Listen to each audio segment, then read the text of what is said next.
Welcome to the Bitcoin Zodiac, the podcast that explores the intersection of finance and astrology, where we use a combination of spirituality and logic to help us connect the dots in the markets.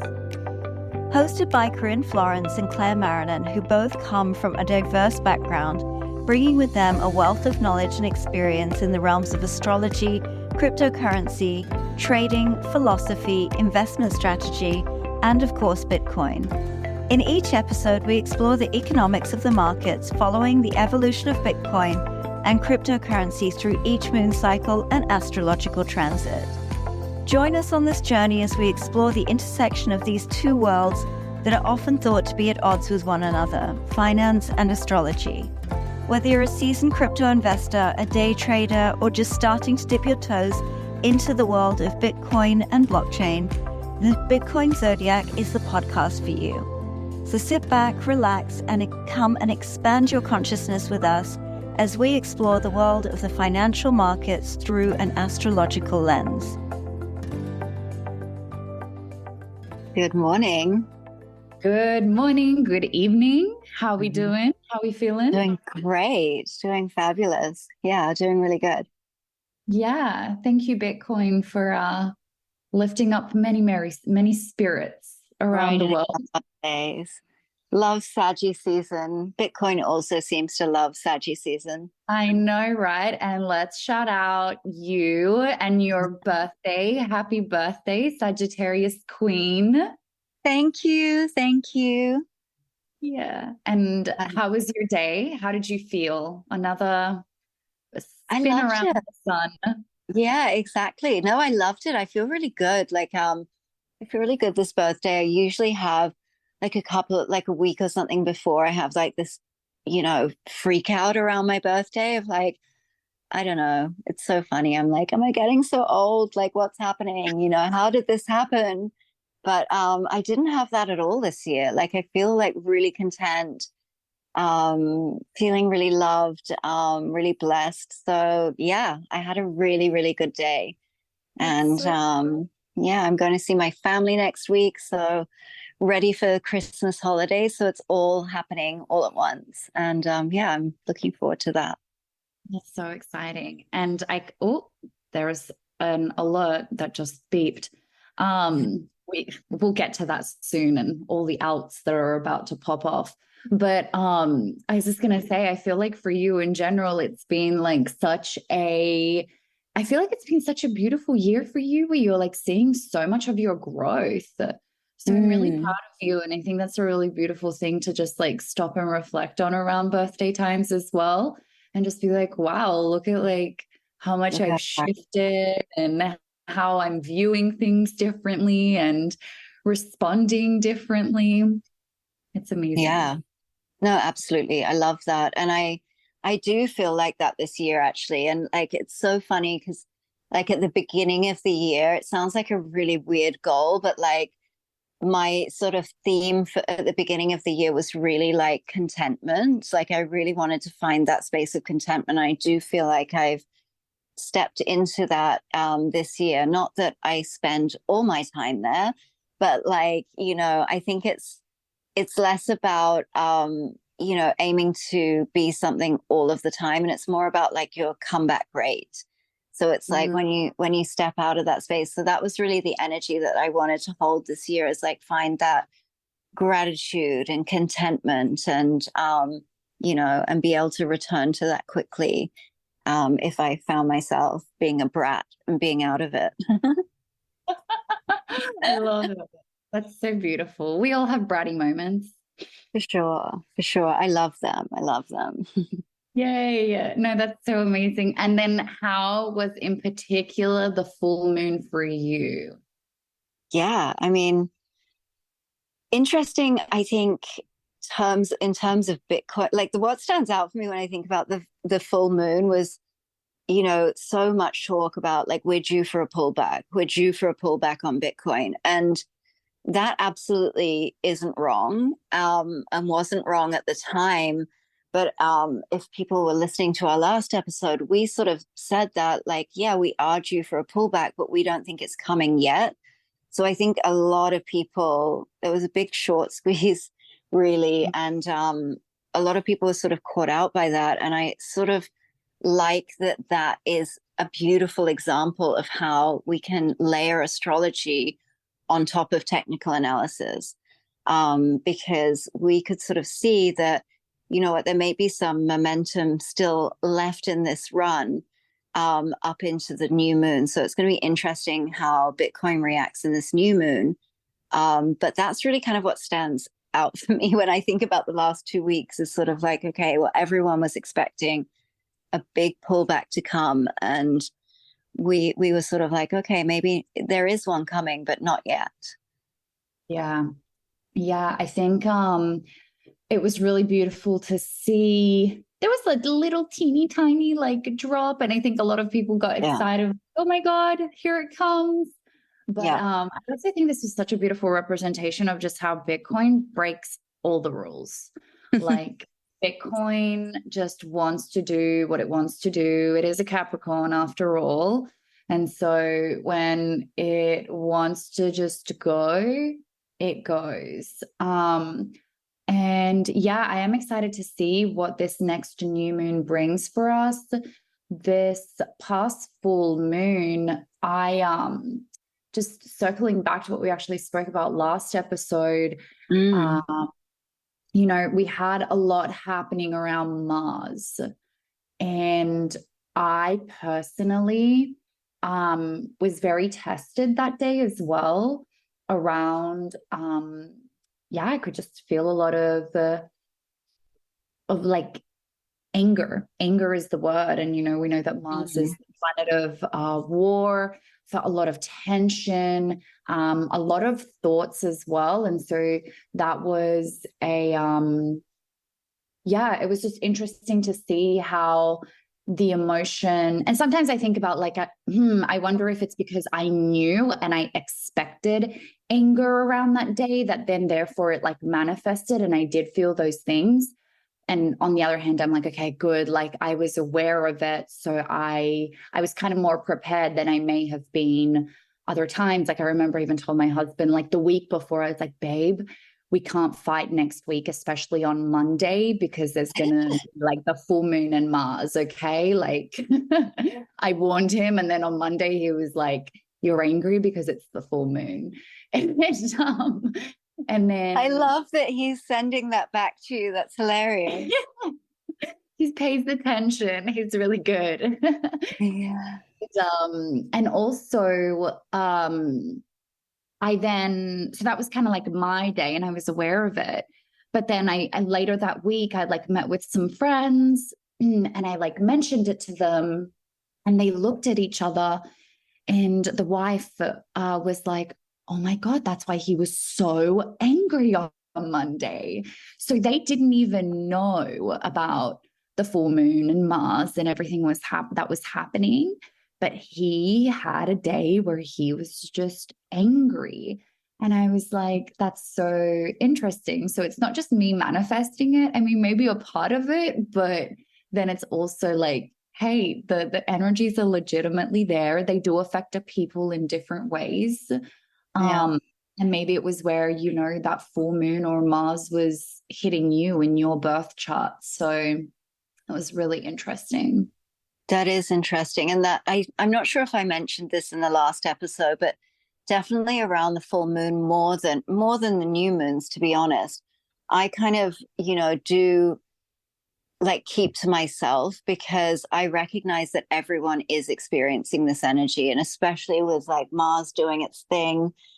You know, I don't really want other people's projections because I think what happens when, you know, we're looking at the astrology and we're kind of like, bring it on, you know, bring on all of these things because we recognize the growth and the ability to process those kind of emotions and what the full moon brings up. But other people that are not like dialed into that, I feel like they don't know what to do with that energy. And so they project that onto other people. So I'm not surprised that, you know, you're seeing anger and things like that. But, and feeling anger within yourself as well, because that's what it was there to do, sort of thing. That's what the energy of the season And, I love that Alex has like scheduled that. He's penciled that in. But even he is noticing that too, and he's obviously experiencing these energies too. And so how do you process that as a couple? I think we just really, obviously because I'm always looking at the astrology, I just let him know in advance. And we do a lot of work on ourselves, on each other and together. And so I think it's just really the awareness, knowing that, I think even in a couple, I think a lot of people forget that it's literally a partnership. You're not against each other. It's not a competition. It's not that one person's right and one person's wrong, ever. Yeah. It's just looking at the togetherness. We're in a partnership. Where are we both feeling? Where are we both at?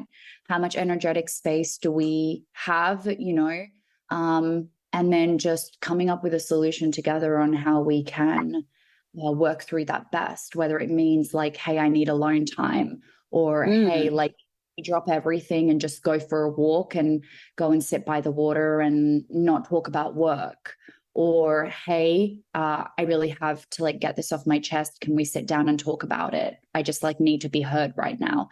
I think it's a lot of first coming together and knowing, hey, we're a team, rather than trying to go against each other. And then it's definitely just working through it together through communication. But the astrology definitely helps. Yeah, gives a bit of a framework of okay, I'm not just pissed off for no reason. Yeah. And also that way, we don't take things personal, because it's okay, full moon, other things, she's just going to be pissed off today. And okay, well, just awareness. And I know it too, when there is a full moon, just in general, I feel both of our emotions are just heightened. And so I just try and be extra careful. Yeah. I love that. Yeah. I think the awareness is and giving each other space to process whatever's coming up. I think that's awesome. Yeah. And so if we look a little bit more at Bitcoin now, we also had pre-shadow Mercury retrograde. As you're all listening to this episode on the new moon of Sagittarius on the 12th of December, we have one more day. So tomorrow it's going to be going into full Mercury retrograde in Capricorn. But already this pre-shadow has shown us, Mercury retrograde and the pre-Mercury retrograde is always really interesting, the effects that it has on Bitcoin.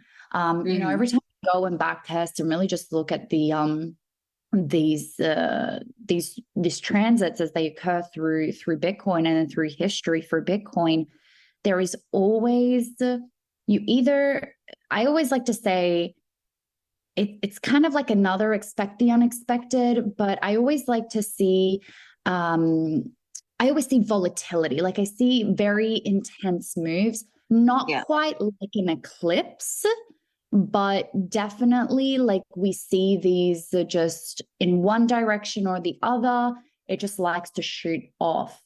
And we definitely saw this already in this pre-shadow retrograde or Mercury retrograde, from the full moon. Or let me actually just look at that from when pre-shadow actually happened and started on the 25th of November. We already went up over 15% in Bitcoin. And if I'm not mistaken, we did talk about that the last episode, that we were whether it's going up or coming down, there is going to be a significant push one way or the other. And then that's where we were okay, well, we're headed towards a new moon, so most likely going to go in the up direction. So that was really cool to see. And I know, Claire, we've both been there was one day in particular that we were texting and no technology was working. I feel like I've had that today as well. And you know what I just realized is so funny?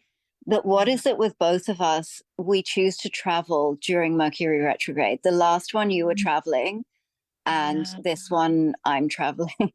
Like we don't even, we're not even listening to our own advice, where it's like Mercury retrograde definitely does affect travel. So hopefully I'm going to be able to ride out the unexpected things that come at us.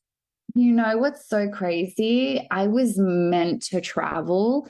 Like I was meant to be on my way to Germany, but then unfortunately other things came up and I couldn't go anymore. And it's so funny because it's literally during Mercury retrograde. And I said from the last Mercury retrograde, I was like, I am not traveling anymore.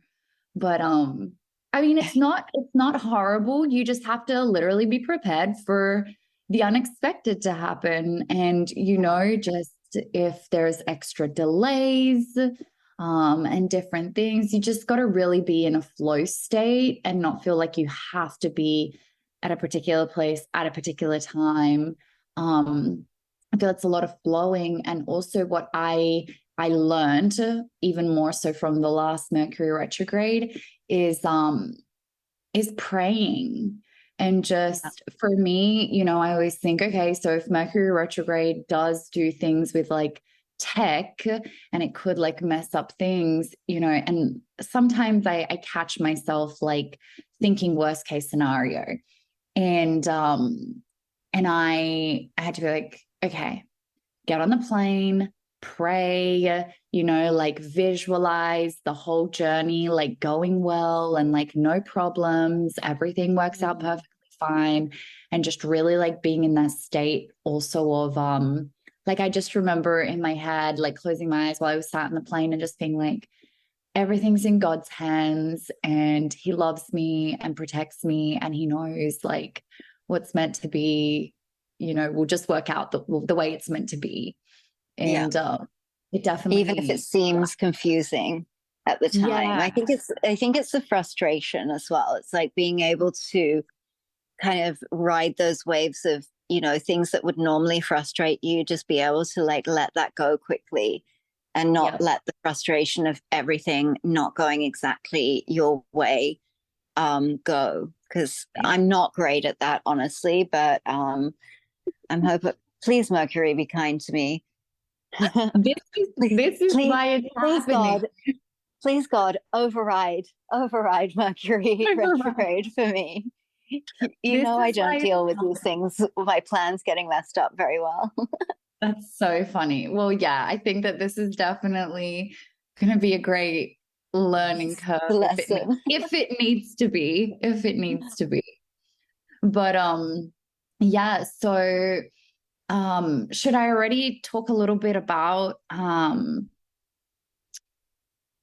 the moon, or do you want to first talk about the energy of the new moon in Sagittarius and what we have coming up before I dive into the...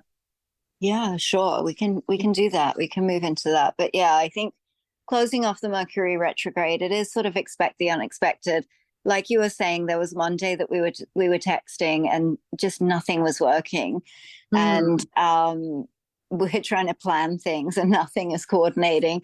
And you know, even today I opened up my laptop and it was like glitching out and I'm like, what is going on? Probably because I have like 10 million tabs open. But I just reset it. It was fine. And I was like, oh, am I being pushed to buy a new laptop? Is that what I'm being forced into? But like, you know, it's just being able to like ride the waves of that. And it does affect tech. It also, you know, obviously Mercury is communication. So I feel like Mercury, we'll talk about Mercury being in Capricorn a little bit as well. But, you know, Mercury retrograde, there can be confusion in communication. And we've just sort of come through that full moon in Gemini. And we did see a lot of that, I think, confusion in communication. And how that translates into the markets is really volatility. So I do expect it to be quite volatile. And then moving into the new moon in Sagittarius in Bitcoin's fifth house, so the house of learning and education, it's an interesting combination because Sagittarius is really associated with optimism and exploration and risk taking. and it's ruled by Jupiter, which is the planet of expansion, abundance, and growth. And so this new moon really does bring with it this, feeling of joy and optimism. And also Sagittarius energy is also about philosophy and finding deeper meaning. And so I'm a true Sagittarius because I'm only obsessed with these kind of deeper things. But it really is also about seeing the big picture. So even though we come into that new moon energy, and it's really interesting how Bitcoin, flows with the moon cycles, because the moon cycles really are sort of showing or tracking if you're observing the moon cycles, the ebbs and flow of energy. And so generally, when we're coming up to a new moon, I kind of see the moon as almost like a momentum indicator. If you're comparing it to like looking at the charts or something like that, like a stochastic RSI or something like that, when you're getting to that certain peak of that stochastic RSI, you can kind of look at that and expect the momentum to slow a little bit. And it's the same when we're coming up into the new moon, it's not necessarily like a sell signal immediately, but it's more a signal of like, this looks like it's going to run forever. And maybe instead of FOMOing into something, then you can sort of wait for that to ease off and sort of recalibrate a little bit and expect that momentum to dip a little bit. So coming into that new moon, that's what we're sort of seeing. We are expecting a bit of a pullback this new moon.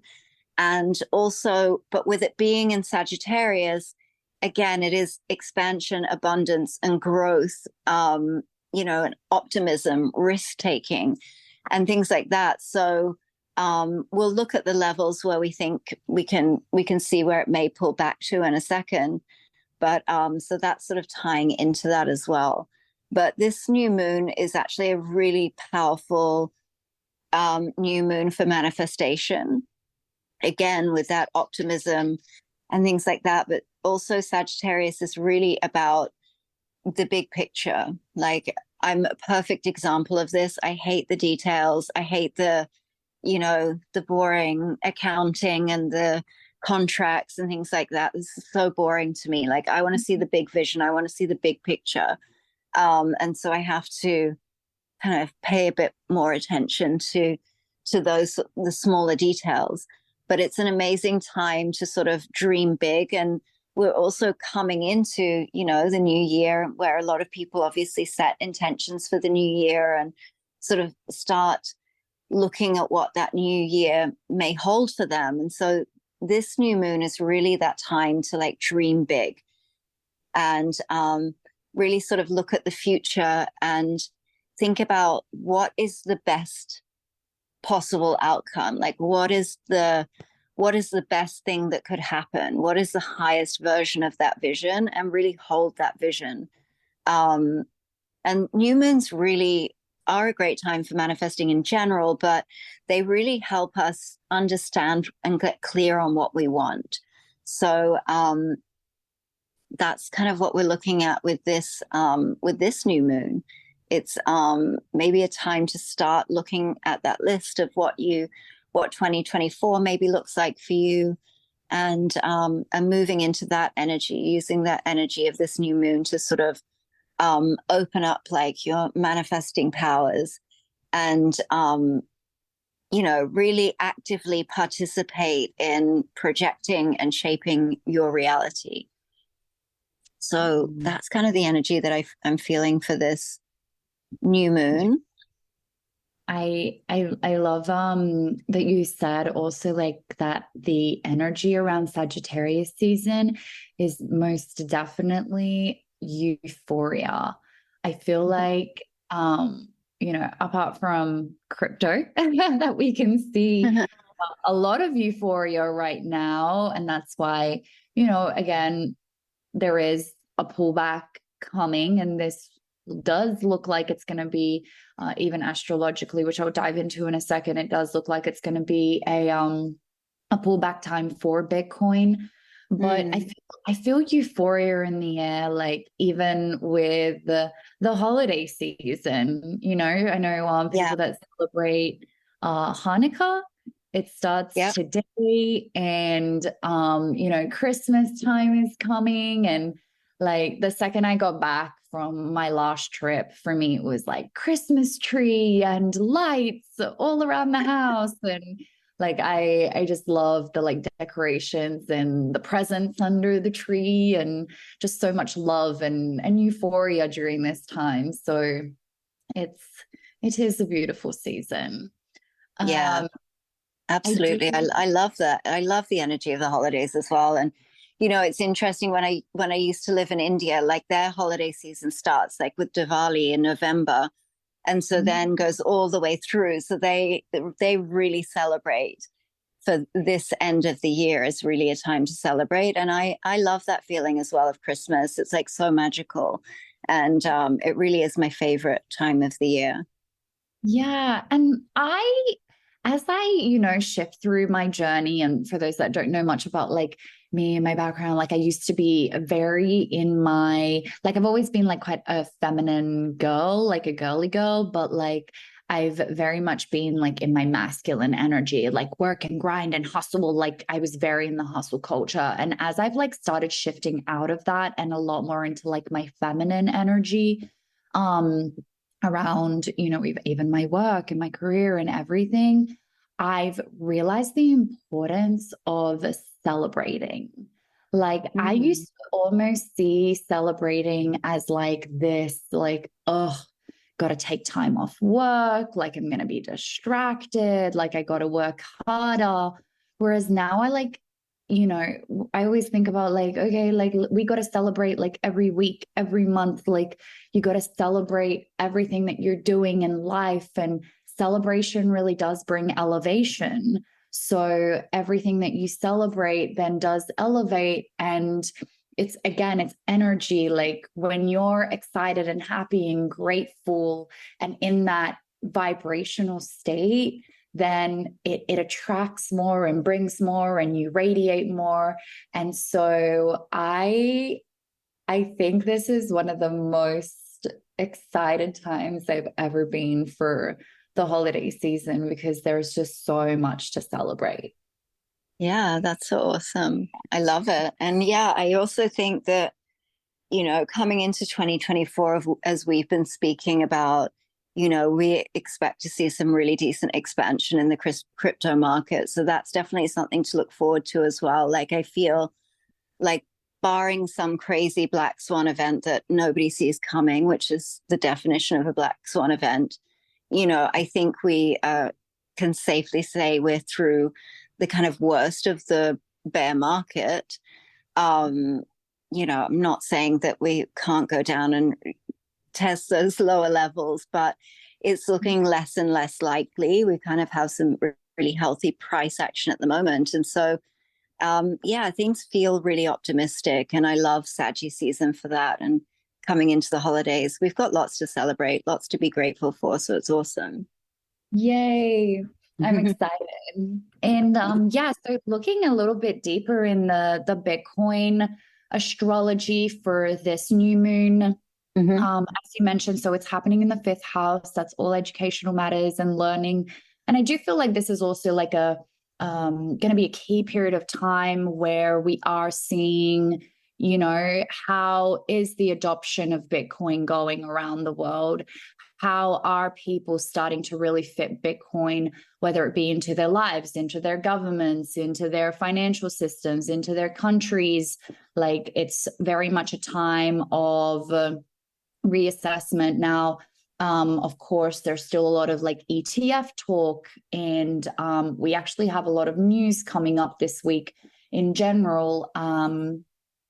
You know, from really from 12th of December, this new moon, we have CPI monthly, yearly, we've got FOMC statement and press conference. So there's a lot coming up this week. And I'm very interested to see, you know, if anything with the ETFs, But let's see. And then we have both the sun and the moon, of course. So they're going to be together because it is a new moon. And they are both the square natal Uranus of Bitcoin. So with this, we can expect surprises, unexpected changes in potential plans. It might also be a time where we see a choice to change direction, as well as it kind of talks like this energy is kind of like your loved ones that may be fluctuating in attitudes and moods. And I kind of see that as the people that are the holders of Bitcoin, the people that are holding on to Bitcoin. Maybe it might be a bit more of an emotional time because, again, we're very euphoric right now. And if we do start to see this turnaround, then people's moods might be a little affected by that. So make sure that you keep your emotions in check as we go through this time. We also have the sun moon square the natal Saturn of Bitcoin. And that's a bit of a feeling of oppression, feeling overwhelmed by work or finances, as well as the feeling sometimes like have been working overtime and not getting the rewards. So, and a lot of like also reevaluation during this time. And I feel like even there, it could be a little bit, and Saturn always does tend to be, especially like in financial astrology, I like to look at where Saturn is for any particular resistance that it's creating and potentially holding price back. I really see it as like that roof that sometimes is created and stopping it from moving in a direction that maybe it would like to. So we've got Saturn playing a key role there. And remember, like, as I'm talking about squared aspects, they're normally challenges that that we just need to go through. One more not so fun thing or unfavorable thing is that the sun and moon is also sextile the natal Saturn. And that's also an energy of procrastination and low energy. So that there kind of aligns with the idea of Bitcoin turning around and finally seeing a bit of that pullback. And on what I feel is more positive news, even though it is still a sign of a pullback, is the Jupiter. So Jupiter is trine the natal Mars. And although this is quite positive energy, so normally you think, oh, okay, that's a sign of Bitcoin going up. It is also a sign of a healthy competition.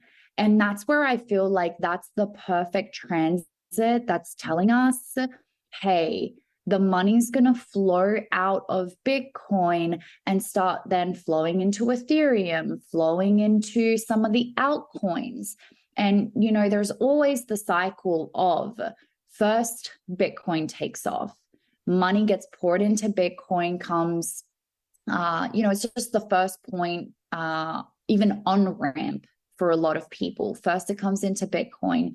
Then we see the money start shifting into, and we can't even really call Ethereum an altcoin anymore. Like Ethereum is so huge that at this point it's Bitcoin, Ethereum, and then the altcoins. Everything else. Yeah. Yeah, right. And so, we have then from Bitcoin things flowing into Ethereum. We normally see a pump with Ethereum. And by the time that you guys are listening to this, I do think that Ethereum is looking very bullish and it's about to go up. So you guys have probably already seen Ethereum significantly move.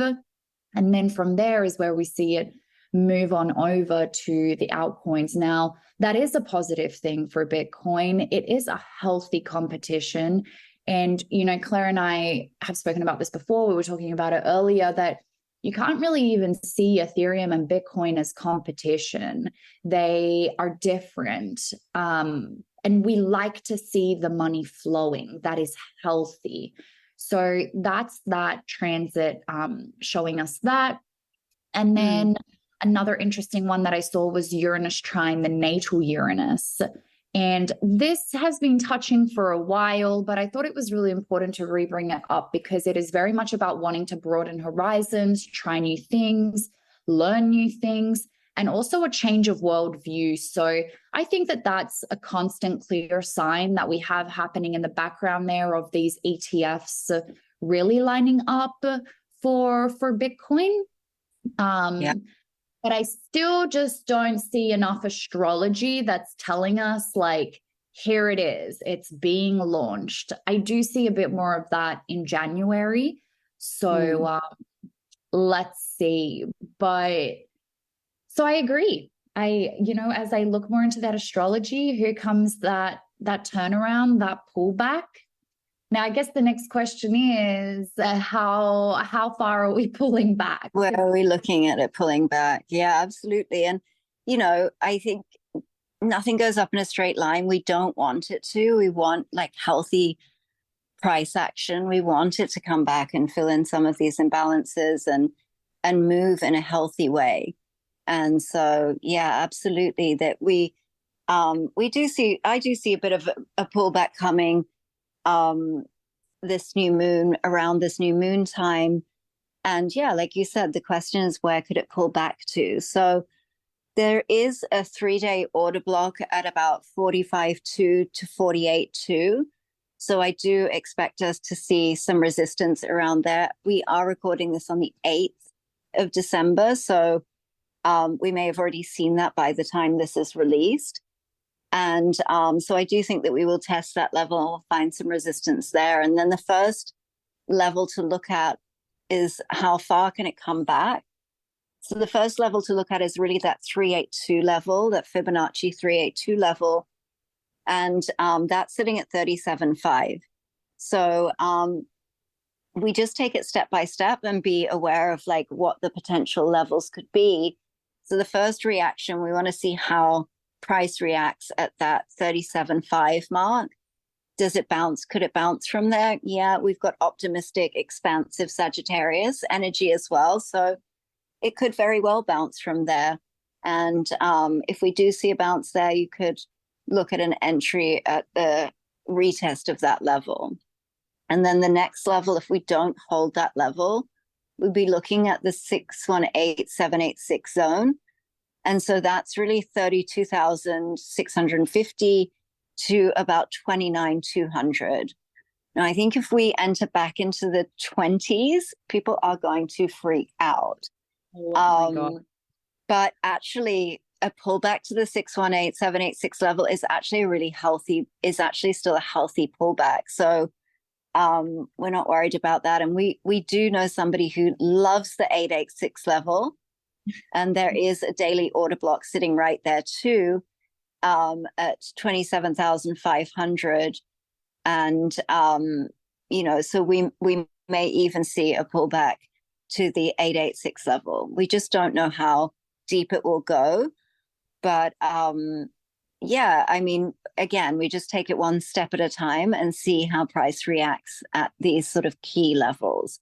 And there also is an order block, a daily order block at the 50% level. It's not a Fibonacci level, but it is generally significant as well. And that's sitting at around 34,500. Yeah. 35,000. Yeah, between them. Yeah. And, everybody that's listening, just make sure that, as you're putting fibs on your charts as well, know that price will vary a little bit based on which chart you are looking at. But those... which exchange chart you're looking at, which exchange you're purchasing on, the price does vary a little bit in those zones.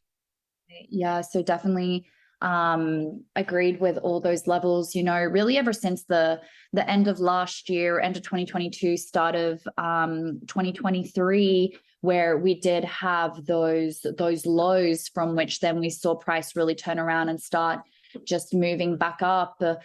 It has constantly been a 0.5, a 618 retracement, and then kind of bounces in there and goes back up. Now, is it going to happen exactly the same? We don't know. There's a lot of different factors as well that are starting to come into play. One obviously is the emotions, the hype and the euphoria that's being created around these ETFs. Also, just more and more people not selling. And so the supply and what's available of Bitcoin in exchanges is starting to decrease more and more. And that could have does have an impact on price as well. So yeah, we just got to take it level by level. I really don't think that during this time, it's so interesting how it changes during the bull run. Sometimes it feels like a lot of technicals go out the window and you just, that's where sometimes it's like nicer to come to astrology and be like, what's happening with the astrology right now? But there's no. Yeah, I mean, there is always that option as well that Bitcoin could completely ignore us all and just go charging through those levels. Like that's always a reality. So it is. But we don't deal in uncertainties when we're looking at the markets. Like I think that people get very stuck on that and come unstuck when they are hoping to find certainty, whereas we're really just dealing in probabilities and again layering the information of astrology over the top of fundamentals, on the top of technical analysis as well. It's just giving you that extra layer of information to be able to basically place your bets with the highest probability bets, giving you the best odds. So yeah, it is interesting times for Bitcoin, and we'll see how that pullback unfolds and also how it impacts the sentiment in the market, because it does feel kind of frothy at the moment. So that's generally a good sign when people are getting really excited about Bitcoin. Exactly. It's generally a good sign that something is coming back. And yeah, but I think it is a really interesting time in the life cycle of Bitcoin as well, the evolution of Bitcoin. It's one of my interests is to just look at the evolution of Bitcoin. And I think that we are in this turning point from Bitcoin being seen as a speculative asset, from a very high risk speculative asset, and moving in and really establishing itself as more of a store of value. So it's really fascinating. And the levels combined with the astrology, Fibonacci levels combined with the astrology, these things are all encoded in nature. We've obviously got the moon cycles and, even the Fibonacci ratios and Fibonacci numbers are written throughout everything in creation, so that's why they kind of do work really well together, and that's why they play out, because people kind of look at Fibonacci like retracement levels and are just like, it's like magic, and it's like, well, no, it's like all coded into the simulation, so that's what we're trying to do really, is with astrology and technical analysis, is really like hacking the matrix in a way, and just looking for those high probability entries. Yeah, no, definitely. And the other thing that we're really seeing with this coming new moon, and as I mentioned earlier, is from the following day, we go for Mercury retrograde in Capricorn. Now, this is a very interesting Mercury retrograde because it's going to be conjunct the natal Mars and the natal Pluto of Bitcoin as it retrogrades through. And, Mars usually, this would be a sign of strength and quite positive. However, because it is going to be retrograde, that typically goes and creates kind of the opposite energy, right? And then also with Pluto being on top of being conjunct, with Mercury retrograde being conjunct Pluto, it's also conjunct the sun. And this could have actually something to do with news coming out and potentially something unethical or unexpected. So I would just pay attention around what may happen there. In particular, this is going to happen around those first, it's like the 21st, or really just those first couple of days right before Christmas. So I would pay attention to around that time and just see anything that could potentially come out. Now, because this is a Mercury retrograde in Capricorn, and it's really starting in those first degrees of Capricorn, I went and back tested where we had seen, if we had seen any other Mercury retrogrades in Capricorn and what happened to price back then. So I actually did find quite a similar Mercury retrograde in terms of astrology back in the start of 2022. So we had a Mercury retrograde in Capricorn back then from the 14th of January to the 23rd of January. And those last 1, 2, 3, 4 days of that Mercury retrograde is where we had it hitting 8 degrees. And as it was hitting 8 degrees, and sorry, that's 8 degrees of Capricorn, that's where this Mercury retrograde is starting. So this Mercury retrograde, 2023, what is it, December the 13th,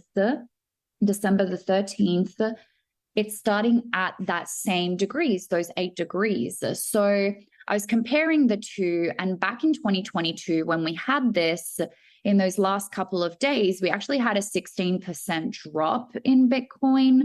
And once again, that really aligns with what we're expecting to happen. So, those first couple of days of Mercury retrograde could be that pullback. Once again, that is during the same period of time where we have a lot of this news coming out. Just go onto forexfactory.com, check out the calendar there. I always just put mine to look at only and specifically the US dollar news that comes up. And we just have a week of red folders. So, I thought that was pretty cool, but definitely keep an eye out around those days. And why can't they just leave us alone and let us trade freely? They're always ruining our fun. But that is a pullback to the 382 would be about 17%, 17%. So that lines up. There you go. So interesting, right? Just make sure everybody, as we always say, and I know we sound cliche when we say it, but then I think that it's very underestimated. Make sure that you just have a plan for both. Always have a plan for both, especially when we're going through bull run. Yeah, definitely. And, and people should welcome a pullback at the bull run because it's sort of, it is looking very positive. The charts are still looking very positive. And, it's always just an opportunity to get better entries and add to longer term positions. Kind of get excited about it. Get excited about a healthy pullback. Also, some interesting news around the Ethereum ETFs as well. That sort of is gaining a little bit of traction. Not as much attention as the Bitcoin ETFs, but what are your thoughts around that, Corinne, as well? So I feel that Ethereum is so undervalued. I really, truly believe that not enough people are really thinking about Ethereum and just remembering that Ethereum is not a competition to Bitcoin. Ethereum has a very different utility, I believe, and majority of crypto that are currently created are on top of Ethereum. So they are other layers on top of Ethereum's layer 1. Like Ethereum is such an important technology that has been created and brought into this cryptocurrency space. And so question, a theory, which I definitely want to hear your thoughts on. And I know I'm excited. we've spoken a little bit about different things in regards to this, but okay. So I'm really thinking, and I always like to do this, I'm like, put like different hats on. And so if I put on my SEC hat and I get into the role of the SEC, my goal, my objective is to protect the people, to protect the consumers, the customers, the investors, right? That's what the SEC wants to do.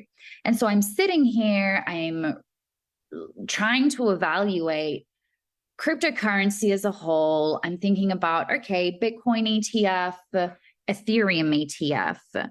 Now, Bitcoin is, first of all, it's proof of work. And that means that in order for me to have somewhat of power and control over Bitcoin and what could happen, means that I would need to own 51% of the miners. And that's not easy to get a hold of.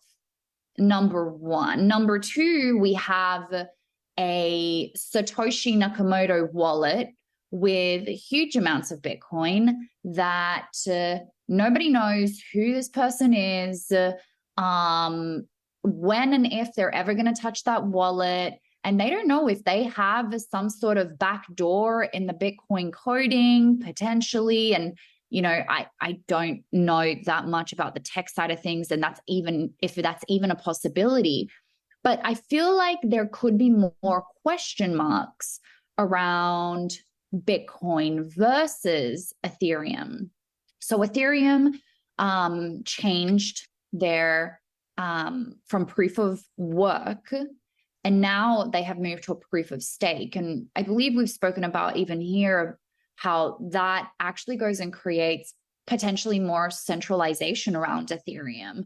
It is a lot easier to buy up the big amounts of Ethereum, stake them, become part of the system, and have more power and decision-making power over Ethereum and what happens, etc. So if I'm BlackRock, it's going to be a lot easier for me to go buy up plenty of Ethereum and have more power over Ethereum's network versus Bitcoin. So in saying all of that, what if, theory guys, but what if the SEC is actually more inclined to approve an Ethereum ETF than a Bitcoin ETF? And maybe they'll do both, and they'll do both at the same time. But all of this to really say, like, I really think that Ethereum is, one, super undervalued. Two, when we do look at this whole regulatory world, I think it has more advantages. What do you think? I don't think it has more advantages. I think it has more potential to really expand in dollar terms for sure. And I do agree with you that I think it's more of a play that regulators would prefer. It's easier for them to control. So I think they would probably favor Ethereum over Bitcoin for sure. But I do have a feeling, I think they'll probably approve the ETFs at the same time.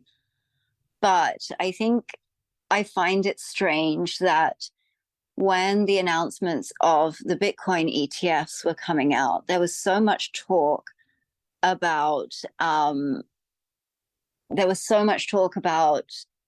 can Bitcoin be centralized? And yet when an Ethereum ETF is being announced, there's no talk of that. When in actual fact, there's a lot of things that have to happen. I don't even know if it is possible to truly centralize Bitcoin to then, to change the code, to change the fundamentals of Bitcoin. I don't even know if that's possible. It certainly is not probable. But with Ethereum, with proof of stake, it is a lot easier to centralize Ethereum, because you just have to have the biggest stake. And now that's not on the cards for me. I don't know about you, Corinne, but I can't buy that much of a stake, but certainly large institutions can. And they then have more voting power for the network. And so I don't know why this isn't talked about more. I don't know why people aren't concerned about it, but there's sort of two sides for it. I mean, again, you said, to me, Ethereum and Bitcoin are apples and oranges. They don't set out to solve the same problem. They're not the same technology. They're not the same fundamentally. But so it depends how you look at it. Like for me, I see Bitcoin as more of a store of value, a saving mechanism. It's hard, sound money. And that's why I buy Bitcoin.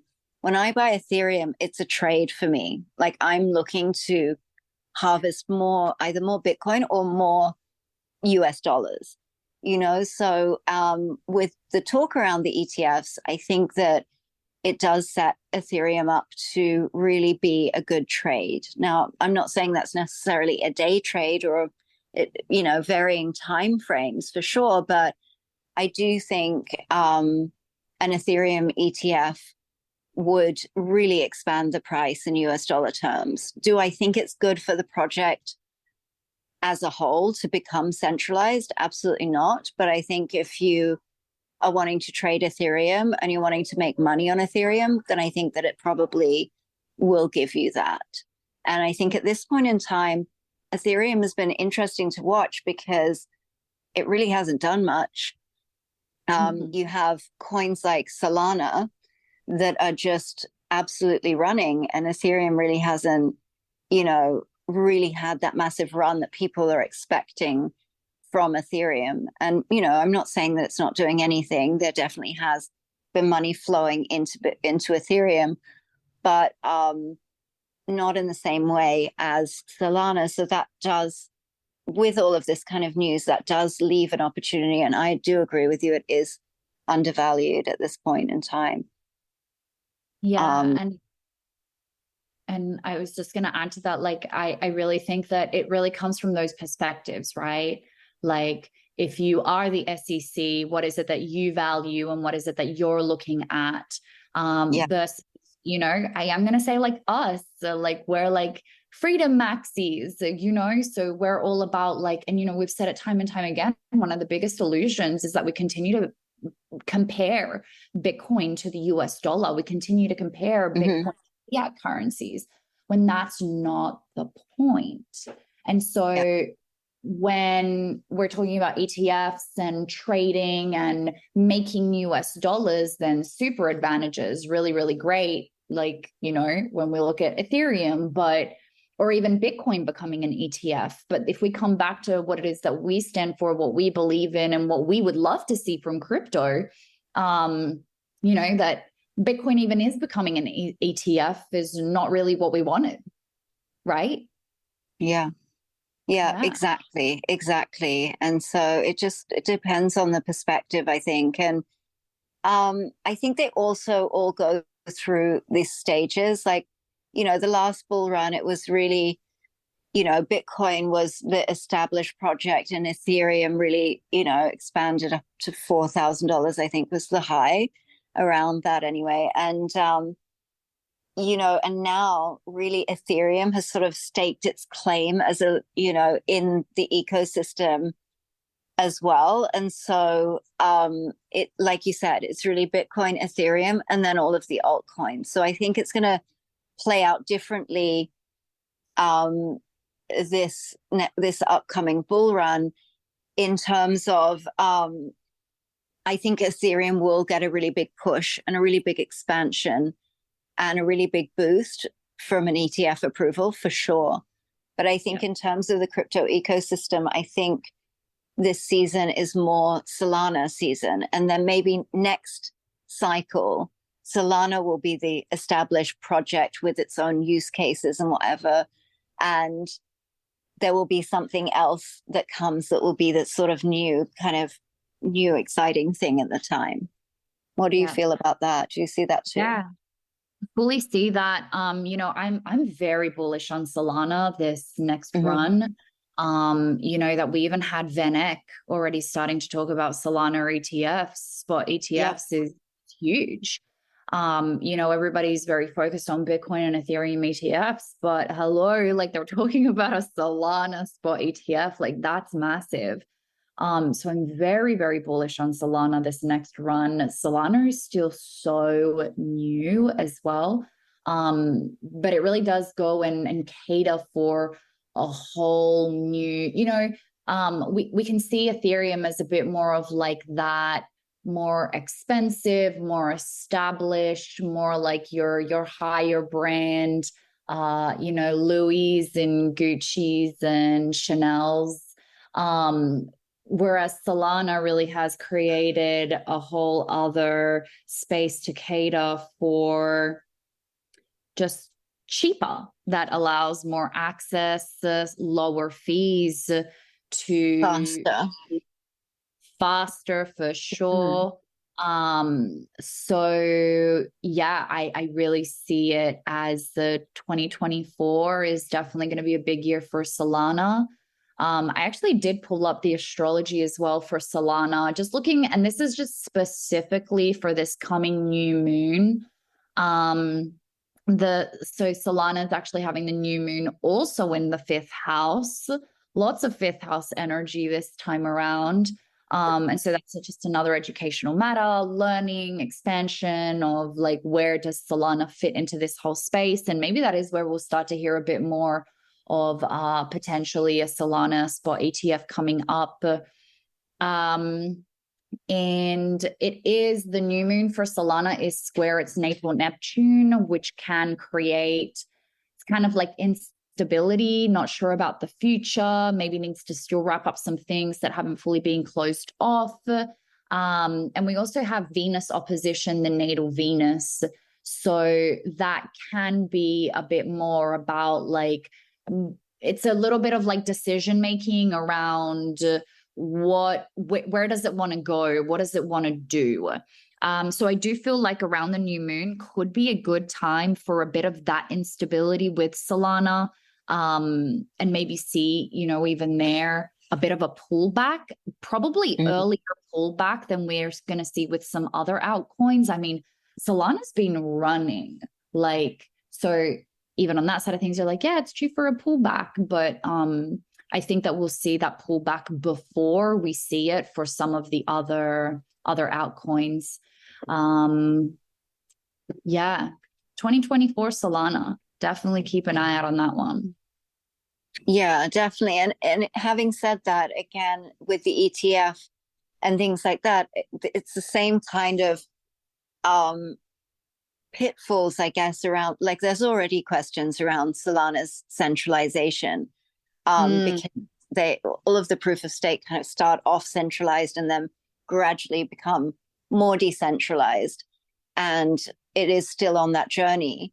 But if again, it has the same question mark around, if you are BlackRock or Vanguard and you have a big massive portion of the supply of Solana, then you definitely have more power to control that network and have more say in the voting power in that network.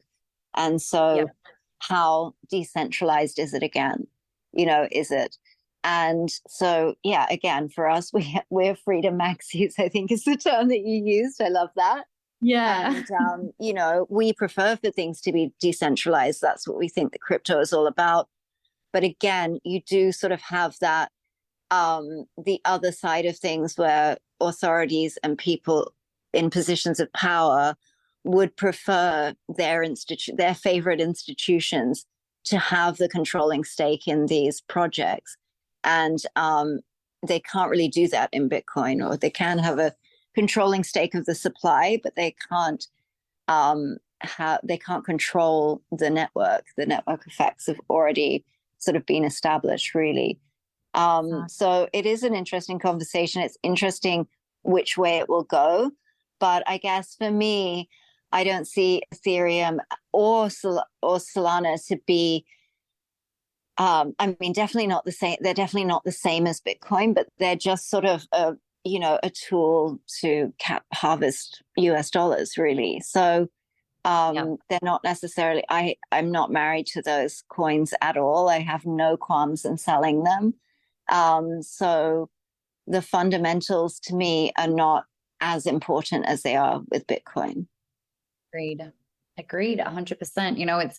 I've always even said this about XRP. I've just never liked it. From the moment that I understood it, I was like, nope, doesn't align with what it is that I want. But you'll take a quick trade on it, though. You'll take a quick trade. We are most definitely buying that up, and we definitely bought that quite low and are excited for the returns that are to come. We're already at 65 cents this year with XRP, and shout out to astrology and seeing Uranus move on out of the 8th house, finally, of Ripple and into the 9th house, that's a big sign of XRP is ready to finally move. And that was earlier this year. But yeah, it's, sometimes something doesn't align with what it is that you want to put your money and energy into, but you most definitely can use it for the gains. And then once you've made those gains, you can shift that energy, again, money, to whatever it is that you actually believe in and where you want to store your energy. Yeah, absolutely. And yeah, I think people also, there is a big focus in the Bitcoin community that everything but Bitcoin is a shit coin. And, in some respects, I do agree with that, but because the problems that Bitcoin sets out to solve, none of these other tokens come near that. Like, they don't even look towards that. They're sort of just an extension, a digital unregulated extension of, what we already have. So it's not really creating any systemic change, but I don't believe that they are all worthless shitcoins. I think that they serve their purpose. And, as you said, there's so much built on Ethereum. There are a lot of things built on Ethereum. And then Solana, again, offers that space where people value high transaction speeds, low fees, but don't need as much security. So I think that there is a place for all of these things, and I think that they have a purpose. Just don't get confused, and at least use some of your Solana gains to buy some more Bitcoin. Exactly. Exactly. That's definitely on the trading plan, guys. Yeah. And then what else have we got? We've got Mercury still. Yep, we've spoken about that going through Capricorn. We've had a shift from Venus in Libra into Venus in Scorpio. So that can be quite a passionate time around love and love for money. So be most careful around that greed for money around here. Make sure that you're taking those profits as we shift on through this run in general, but especially around this coming up to this new moon. And then really all the other planets have been quite stable. I mean, we've got Mars in Sagittarius, and all those bigger planets are still just plodding along in their current signs. So we did have Neptune that's been retrograde in Pisces. That finally came out of retrograde on the 5th of December.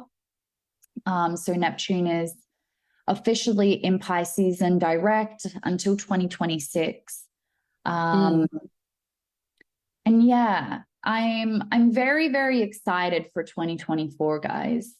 I'm excited for when the time will be right to share some of the astrology that really is coming up in 2024, particularly for Bitcoin. I think we're in for a really good year. Yeah, it's really fascinating. And it is interesting. I just looking at the 2024 astrology, for me, is like, I'm interested also to see how the macro plays out with that. I think that's going to be pretty fascinating as well. And yeah, good times for Bitcoin ahead. Not saying that there aren't bumps in the road, of course there are, but we're looking pretty positive at this point. As I said, barring any insane black swan event of, I don't know, internet outages worldwide, or something. They're called black swans for a reason, because people don't see them coming. But outside of that, I'm feeling pretty positive and pretty bullish. Just a random fun fact, and I would be interested to hear if you have any fun stories around this, seeing as you've spent time in Australia as well. Last time we went there, Alex was like, wait, you guys have like black swans here? And I was like, yeah, we don't have white swans in Australia. Like, we have black swans there. But I don't know if anywhere else in the world has black swans. Like, guys, like the actual literal physical swan that is the color black, we have them in Australia. Is that a bad sign for Australia that they have a lot of black swans? I would have thought every country would have had black swans. I don't think they're just native to Australia. Surely not. It was like, I don't think I'm going to Google this right now. You must Google it, because otherwise that is very ominous for Australia, I think. Are there black swans in the United States? It's extremely rare to see this bird outside of captivity. Wow. Because they are everywhere in Australia. Like, where there's white swans, there's black swans too. Like, I didn't think that was abnormal. Yeah, but it is. I would have never thought about it too, because obviously, like, growing up there, I'm like, yeah, I mean, they're swans and they're black. Like, if anything, I see less white swans. Yeah, that's interesting. I mean, mind you, in Australia, we are kind of desensitized to some pretty crazy wildlife. Yeah. We're like, oh yeah, it's just a python, it's no problem. Like, have a big black brown spider in my house. I could never understand how some of my friends would literally have like huntsmen as their pets in their house. They'd be like, yeah, because they're not like venomous and they eat all the other dangerous small spiders and bugs and insects. And I'm like, hell no, I am not waking up with this big brown furry thing on my face. Like, my goodness. No, last fun fact about black swans. Okay. So black swans are naturally found throughout Southeast and Southwest Australia and Tasmania. They've been introduced to New Zealand and some parts of Western Europe, Japan, and Singapore. So they're primarily Australian. Wow. There you go. Look out for the signs of a black swan looming from out of Australia. That's what we can take that as. Oh, but I think with that, we can wrap it up. I think happy new moon to everybody, and also happy holidays. Yeah, absolutely. Happy holidays. I think we have one more episode before Christmas, but yeah, the full moon is the 26th of December. So wow. Yes, what we call Boxing Day in Australia. Yeah, absolutely. Well, everybody have a beautiful Christmas, and happy holidays. Peace, love, and Bitcoin. Peace, love, and Bitcoin. Thank you for joining us for another episode of the Bitcoin Zodiac podcast. We hope you enjoyed our discussions about the evolution of Bitcoin viewed through the lens of financial astrology. This podcast does not offer financial advice, so please make sure you do your own research. And stay tuned for our next episode, where we will continue to dive deeper and build off these perception-expanding topics. Remember, whatever your beliefs may be, we all have something to learn from each other, so stay curious, stay open-minded, and keep exploring the world of Bitcoin and astrology. As always, may the stars align in your favor, and your crypto investments prosper. Until next time, peace, love, and Bitcoin.